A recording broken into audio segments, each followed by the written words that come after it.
Hello students, we have to start with the topic Laplace transformation function of exponential order। बच्चे Laplace transformation सबसे पहले आपको पता होना चाहिए कि हम क्यों यूज़ कर रहे हैं। This is a mathematical tool which is required to solve any differential equation directly without finding any particular or general solution। बच्चे जैसे हम लोग फर्स्ट ईयर में करते थे कि पहले उसका कोई भी आपको non homogeneous differential equation given है, पहले उसका आप जनरल सोल्यूशन निकाल रहे हो, फिर आपका उसका पर्टिकुलर सोल्यूशन निकाल रहे हो, तो उसमें बहुत it's a time taken technique. But Laplace transformation में क्या होता है कि कुछ आपके पास फॉर्मूलाज हैं, रिजल्ट्स हैं, उनकी हेल्प से आप कोई भी डिफरेंशियल इक्वेशन को आप डायरेक्टली सॉल्व कर सकते हो। तो लैपलास पढ़ने से पहले आपको पहले दो डेफिनेशंस हैं, first one of function of exponential order, second one of piecewise continuous.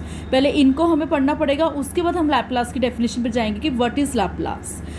First of all, function of exponential order. A function f(x) is said to be of exponential order alpha.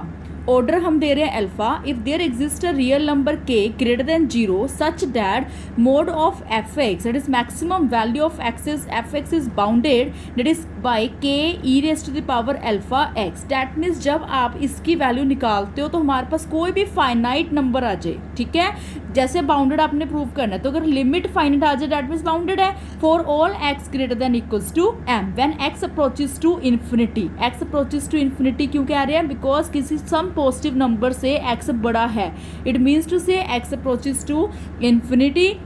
अगर f(x) की जो limit है वो आपकी bounded आ जाती है, finite number आ जाती है, then that function is said to be function of exponential order. जितनी भी आप अल्फा की वैल्यू लेते हो उस ऑर्डर का आ जाएगा।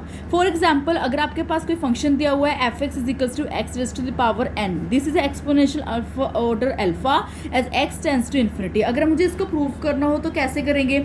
नो, इस डेफिनेशन को जो ये यहाँ पे लिखा हुआ है इसको मैं ऐसे लिख सकती हूँ, e raised to the power k alpha जो पॉजिटिव है वो उधर जाके क्या हो जाएगा? Negative.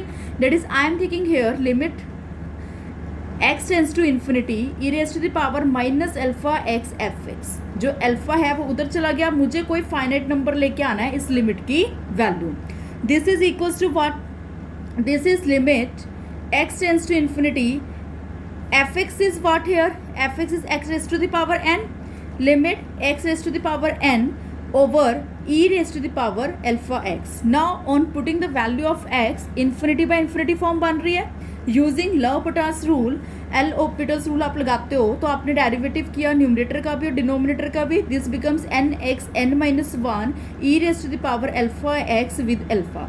Now again on approaching x tends to infinity it is again infinity by infinity form, again infinity by infinity form, and so on करते करते आपके पास क्या आ जाएगा? N n minus one n minus two and so on, it becomes n factorial alpha one time, जब आप second time derivative करोगे two time, three time and so on, this becomes alpha n raised to the power n, limit x tends to infinity one over e raised to the power alpha x, which becomes, जब आपने यहाँ पे x tends to infinity put किया, n factorial alpha n one by infinity, this becomes what? 0, ठीक है। Now this is what? Finite number that is k according to our definition.